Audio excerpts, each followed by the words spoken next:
ये अकीदा किसका है? जब समझ जाओगे अकीदा सहाबी तो कभी नहीं बनोगे। मैं नहीं लूंगा ना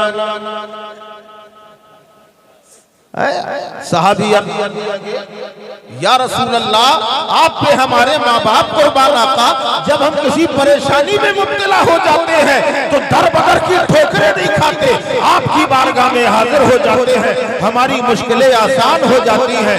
मेरे आका करीम अलैहिस्सलातु वस्सलाम उम्मत के गमखार आका ने फरमाया, कौन सी परेशानी आ गई? कहने लगे या रसूल अल्लाह, घर में बेटी की शादी है। आज भी शादी होती है ना शादी?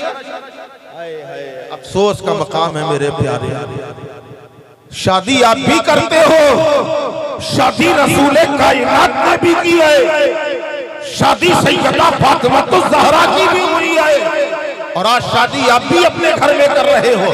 किस तरीके की शादी हो रही है? बेपर्दगी हो रही है, बाल खुले हुए हैं, सारे पर्दे खत्म हो जाते हैं। क्या यही है कि एक सुन्नत अदा करने की खातिर तुमने फर्जियत को छोड़ दिया? सतर छिपाना फर्ज है, औरत तो सरापा छिपाने की चीज है, मगर उन्हीं शादी बारात के अंदर देखा जाता है कि बाल भी खुले हैं, चेहरा भी खुला है, लोगों की नजरें बद का शिकार हो रही है।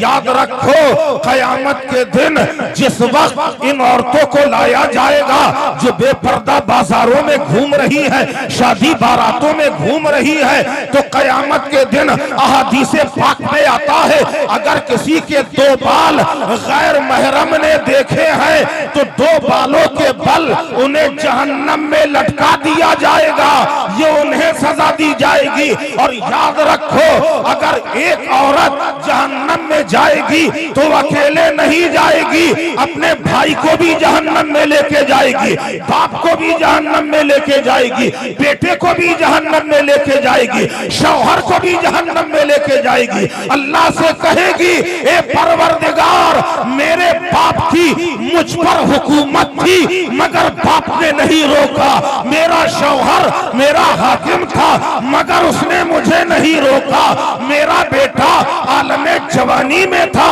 मगर उसने मुझे नहीं समझाया, मेरे भाई ने कभी नहीं रोका, तो अकेली औरत नहीं बल्कि चार को साथ में लेकर जहन्नम में जाएगी। अल्लाह अल्लाह अल्लाह। इसलिए मुसलमानों, मकामे इबरत है।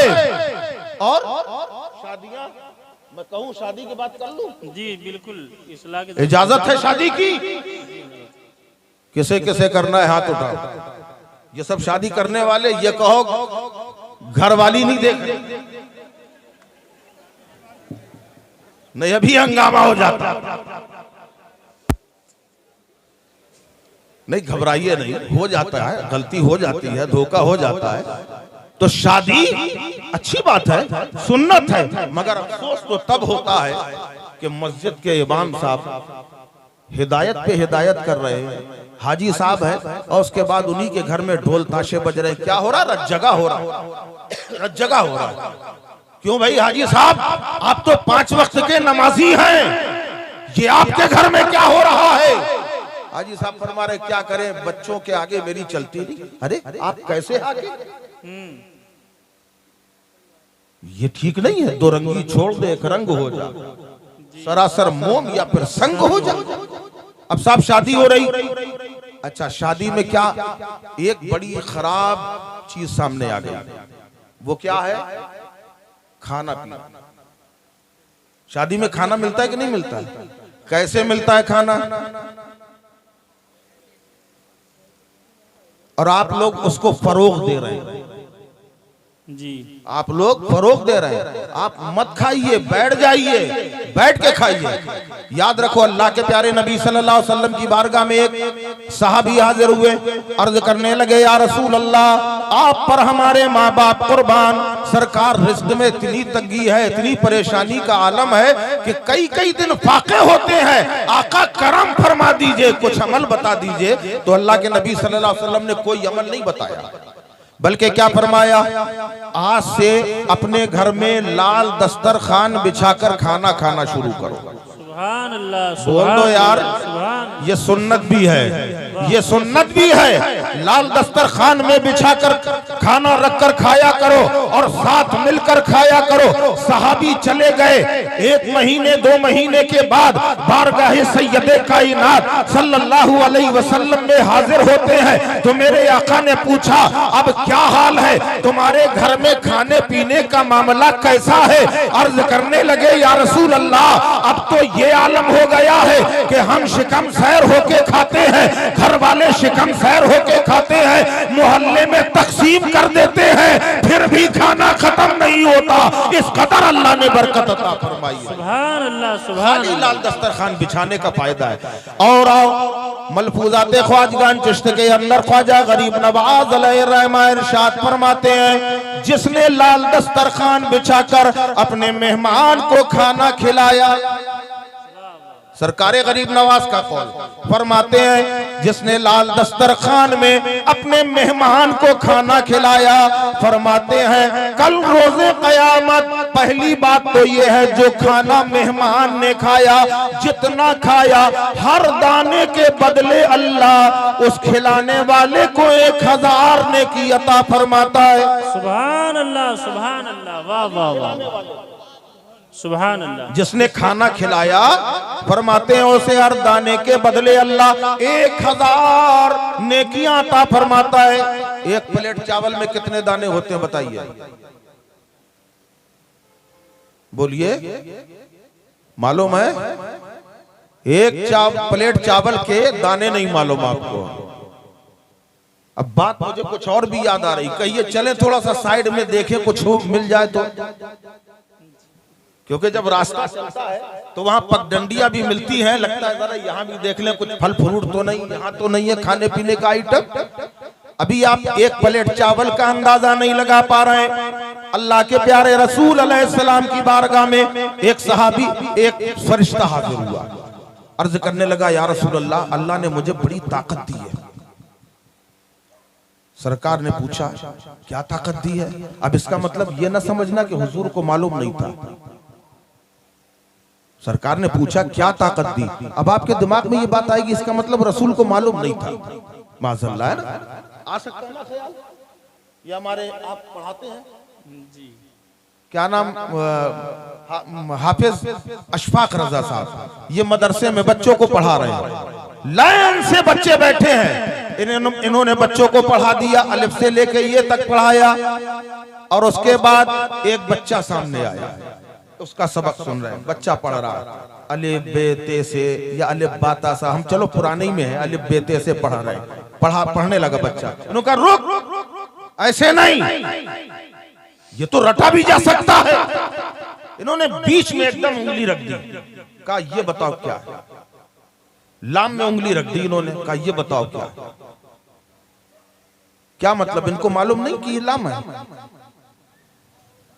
हमारी बात समझ में आ रही कि नहीं? अरे यार, ये अलिफ से ये तक क्या, बल्कि पूरा कुरान इनके सीने में महफूज है, ये सब जानते हैं। उसके बाद बच्चे से सवाल कर रहे हैं ये क्या है? इसका मतलब ये नहीं है कि इन्हें मालूम नहीं, बल्कि बच्चे का इम्तिहान लिया जा रहा है।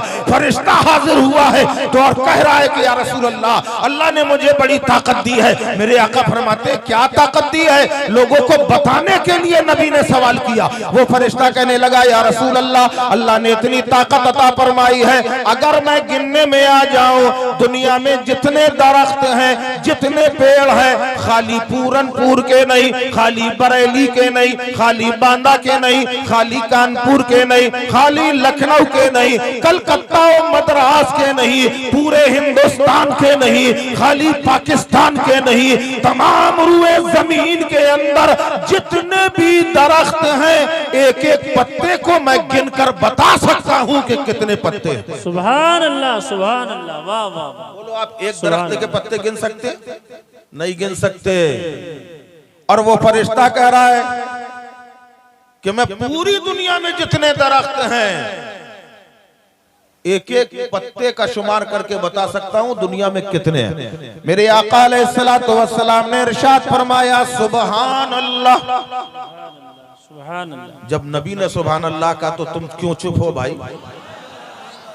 कहा सुभान अल्लाह, वाकई अल्लाह ने तुम्हें बड़ी ताकत दी है। कहा या रसूल अल्लाह इतना नहीं, इसके अलावा और भी दिया।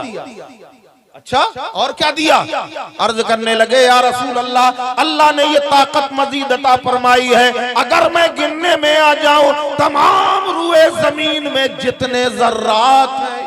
सुभान अल्लाह, सुभान अल्लाह, वाह वाह। जर्रात जानते हो? अरे यार एक मुट्ठी खाली बालू ले लेना, बालू जिसको कहते हैं रेत जी, और उसके बाद उसे गिन के देखना, है कोई गिनने वाला यहाँ? कोई गिनने वाला नहीं, एक मुट्ठी नहीं गिन सकते। और वो फरिश्ता कह रहा है दुनिया में जितने जर्रात, एक आध शहर या एक आध मुल्क नहीं, तमाम रूए जमीन के अंदर जितने भी जर्रात हैं, आका एक एक जर्रे का शुमार करके बता सकता हूँ। अल्लाह ने इतनी ताकत अता की है। सुभान अल्लाह, सुभान मेरे नबी ने फरमाया सुभान अल्लाह, वाकई अल्लाह ने बड़ी ताकत दी है। और कहा या रसूल अल्लाह, अल्लाह ने और भी ताकत दी है। अच्छा और क्या दिया?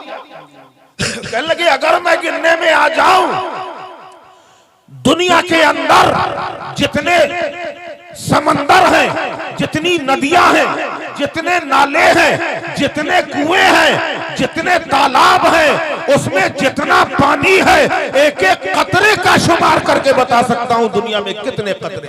सुभान अल्लाह, सुभान अल्लाह, वाह। मेरे आका ने फरमाया सुभान अल्लाह, वाकई अल्लाह ने तुझे बड़ी ताकत दी है। तू तमाम रूए जमीन के जर्रात गिन सकता है, तू तमाम रूए जमीन में जितने दरख्त हैं एक एक पत्ते का शुमार कर सकता है। तुझे अल्लाह ने वाकई बड़ी ताकत दी है। अगर गिनने में आ जाए समंदरों के, दरियाओं के, तालाबों में जितने कतरे हैं एक एक कतरे का शुमार कर सकता है। वो फरिश्ता कहने लगा आका आप पर अल्लाह की करोड़ करोड़ रहमतें नाजिल हो। आका जब अल्लाह ने इतनी ताकत दी है कि मैं गिनने में आ जाऊं सारी जमीन के जर्रात का शुमार कर सकता हूं, अगर गिनने में आ जाऊं दुनिया में जितना पानी है एक एक कतरे को गिन सकता हूं, अगर मैं गिनने में आ जाऊं दुनिया में जितने दरख्त हैं एक एक पत्ते का शुमार कर सकता हूं, मगर या रसूल अल्लाह जब आपका चाहने वाला अकीदत व मोहब्बत से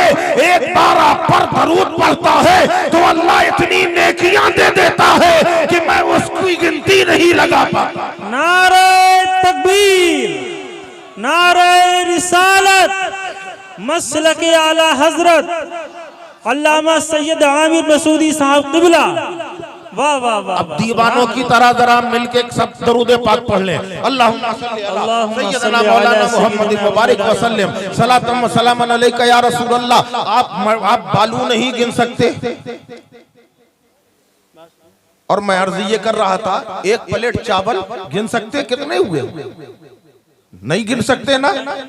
मगर आओ सरकारे गरीब नवाज फरमाते हैं कि एक एक दाने के बदले एक एक हजार नेकियां अल्लाह अता फरमाता है। सुभान अल्लाह। और आगे इरशाद फरमाते हैं कल रोजे कयामत जिसने अपने मेहमान को लाल दस्तरखान में खाना खिलाया, कयामत के दिन अल्लाह तबारक व तआला उसे जन्नती ने लिबास अता फरमाएगा और जिब्रील अमी जन्नती सवारी में बिठाल कर अपने साथ उसे जन्नत में लेके दाखिल होंगे। सुभान अल्लाह, सुभान अल्लाह, क्योंकि उसने सुन्नते मुस्तफा पे अमल किया है। अच्छा और करीब आई, और मैं आपको बताऊं पहले क्या होता था।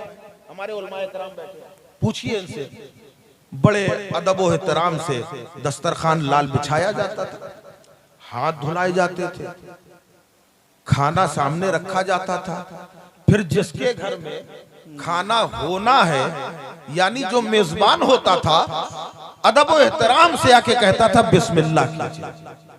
ऐसे ही खाना खिलाया जाता था ना। क्या बात है, थोड़ा सा इंतशार क्यों हो रहा है? हमारी बात समझ में आ रही है? जी जी। कहीं ऐसा तो नहीं भाई हम बांदा में रहते वहां की लैंग्वेज कुछ और हो यहाँ की कुछ और हो? तो यही तरीका था, दस्तरखान बिछता था, हाथ धुलाए जाते थे, खाना रखा जाता था, फिर मेजबान कहता था बिस्मिल्लाह कीजिए। यह सुन्नत मुस्तफा का तरीका था, के तरीके के मुताबिक था। अब आइए आज की शादी में, आइए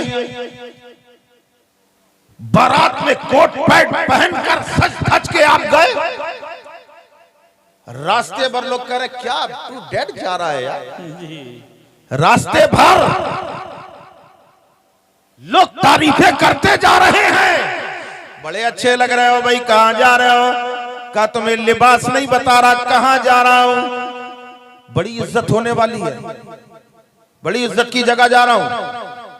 मैरिज हॉल पहुंचे, मैरिज हॉल में ही शादी होती होगी। मैरिज हॉल में पहुंचे, अब वहां यहां वहां टहल रहे हैं, कोई पानी को पूछने वाला नहीं, कोई चाय को पूछने वाला नहीं, भूख के मारे पेट की हालत खराब, लेकिन कोई कहने वाला नहीं भैया खाना खा लो। कोई पूछता आपको? कोई पूछने वाला नहीं है। बहुत ज्यादा भूखे हो, बेगैरती का लिबादा ओढ़ो, खुद अपने हाथ से अपने आप प्लेट उठाओ, अब प्लेट लिए लिए घूम रहे, कोई खाना निकालने वाला भी नहीं है। बेगैरतों की तरह जाओ, खुद खाना निकालो, और उसके बाद बेगैरतों की तरह कुर्सी भी नहीं है, बैठने की जगह भी नहीं है, खड़े खड़े जानवरों की तरह खाओ। अरे सागर खयामी ने जब इस मंजर को देखा था तब कहा था कि खड़े डिनर में तो हम सब असीर लगते हैं और रकाबी हाथ में लेकर फकीर लगते हैं। अल्लाह अल्लाह, वाह वाह वाह वाह, बिल्कुल सही भाई। और ये तरीका आपको छोड़ हटाना पड़ेगा, ये सुन्नते मुस्तफा के मुताबिक नहीं है। बहुत सारी कमियां हैं, शादी बारात में भी वही कमियां हैं। बेपर्दगी का हाल तो इतना बुरा है, मुझे कभी कभी बड़ा अफसोस होता है। आप अपने बच्चों को पढ़ाते हैं, बेटियां भी पढ़ रही हैं, बेटे भी पढ़ रहे हैं, और पढ़ाई लिखाई उसके लिए आगे नहीं बढ़ा भाई, ज्यादा पढ़ाई नहीं कराएंगे। क्यों नहीं कराएंगे भाई? सर्विस तो हमारे मुकद्दर में है नहीं, यही कहा जाता है। जी जी जी। अरे भाई पढ़ाई करो, जरूरी है। आप सर्विस की बात कर रहे हो, गुलामी की जरूरत ही नहीं है। इतनी तालीम हासिल कर लो कि तुम मुल्क की जरूरत बन जाओ। वाह वाह वाह वाह वाह वाह, वो तालीम हासिल करो, नौकरी की क्या जरूरत है? बिल्कुल। आज हम देख रहे हैं, बड़ा अफसोस होता है, हमारे घर की औरतों की डिलीवरी कहां पे हो रही है? हॉस्पिटल में जेंट्स डॉक्टर कर रहे हैं। आपकी गैरत कहां गई? अगर बेटियों को पढ़ाया था तो कम से कम डॉक्टर बनाया होता। एक बेपर्दा घूमने वाली औरत से पर्दादार औरत का पर्दा रखा गया है, ये तरीका इस्लाम का है। और तुमने गैरों के जो है गैर मर्दों के सामने उसको खोल के रख दिया। अल्लाह, मुसलमानों मकामे इबरत है, गौर करो।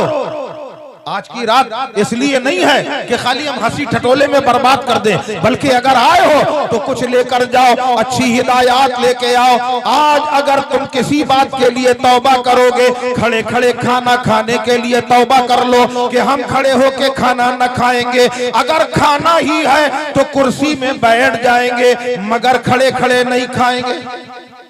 बोलो भाई, तैयार हो? इसमें क्या जा रहा है? जैसे आप वहां से प्लेट पे लेके खड़े खड़े खा रहे थे, मत खाओ, खड़े खड़े कुर्सी खींच लो, उसमें बैठ के खा लो। इतना तो कर सकते हो, इससे बीमारियों से भी निजात मिलेगी आपको। और अपने घर की औरतों का ख्याल रखो, बेपर्दा मत घुमाओ। आज जो हालात हैं वो आपके सामने है। बहुत दिनों से अच्छे दिनों के इंतजार हो रहे हैं, आप लोग भी कर रहे होंगे अच्छे दिनों के इंतजार। बोलो अच्छा, ईमानदारी, हमने भी बहुत पहले पढ़ा था, पेपर में अखबार में आया था, अच्छे दिन आने वाले हैं। बहुत सारे लोग इंतजार कर रहे थे। आप में से कौन कौन इंतजार कर रहा है? अच्छे दिन का इंतजार कौन कौन कर रहा है बताओ? अरे शर्मा क्यों रहा है यार? सब कर रहे हैं, सबकी नुमाइंदगी ये कह रहे हैं। बोलो भैया, आप सब कर रहे हैं अच्छे दिन के इंतजार? अरे यार, जिसके दिन बुरे हो वो इंतजार करे। अल्हम्दुलिल्लाह, हमारे अच्छे दिन तो तभी आ गए थे जब आमना के लाल दुनिया में तशरीफ ले आए। सुभान अल्लाह, वाह वाह वाह वाह वाह वाह वाह, सुभान अल्लाह सुभान अल्लाह। मेरे आका करीम अलैहिस्सलातु वस्सलाम की आमद से तमाम आलम में उजाला हो गया। आका की शरीयत के मुताबिक अपनी जिंदगी गुजारो। ये वो इल्म की रोशनी नबी ने दी है कि माँ की गोद से लेकर कब्र की आगोश तक कुछ भी नहीं छोड़ा है, सब कुछ मौजूद है। और अगर तरीक़े मुस्तफ़ा के मुताबिक जिंदगी गुजारोगे, तुम्हारे दिन भी अच्छे गुजरेंगे, रातें भी अच्छी गुजरेंगी। बेशक बेशक, सुभान अल्लाह, सुभान।